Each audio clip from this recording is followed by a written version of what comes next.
Good evening. Eddie Muller with you for TCM's Summer of Darkness. 8 Friday nights featuring 25 of my favorite film noirs. Tonight's lineup comes from what is considered the prime time for noir, the end of the 1940s. Our next feature is one of the best, filled with spellbinding scenes. To me, it's the great American example of what the French called amour fou, or crazy love. From Universal International in 1949, this is Criss. The movie starts in the middle of the story, with what's probably my favorite opening scene in any film noir. From there, we get the classic flashbacking narrative. Burt Lancaster plays an armored car driver in Los Angeles who's still carrying a white-hot torch for his ex-wife Anna, played by Yvonne DiCarlo. Unfortunately, she's taken up with a shady operator named Slim Dundee.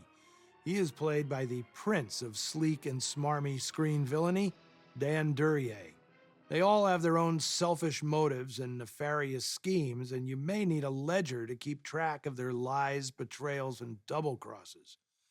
Criss was directed by Robert Siodmak, a master stylist when it came to all things sensual, shadowy, and sinister. His empathy always gave more depth to his characters than the usual genre types, making his films emotionally as well as artistically satisfying. Siodmak had made a splash with the 1946 noir The Killers, the film that marked the screen debut of a former acrobat destined for stardom, Burt Lancaster. He'd been cast in The Killers by its producer, Mark Hellinger, a Damon Runyon-type character who was one of the most important producers of film noir in the 40s. After The Killers hit big, Criss was to be the follow-up project for Siodmak, Lancaster, and Hellinger. But Hellinger's hard-charging lifestyle caught up to him, and in 1947, he died of a heart attack at only 44. The board of directors at Hellinger's production company voted to sell the project to Universal, with Siodmak and Lancaster's contracts attached. Lancaster additionally didn't want to make the film without Hellinger, but he eventually stuck with it. The excellent screenplay is by Daniel Fuchs, with lots of salty dialogue contributed by an uncredited Bill Bowers. From 1949, here is Criss.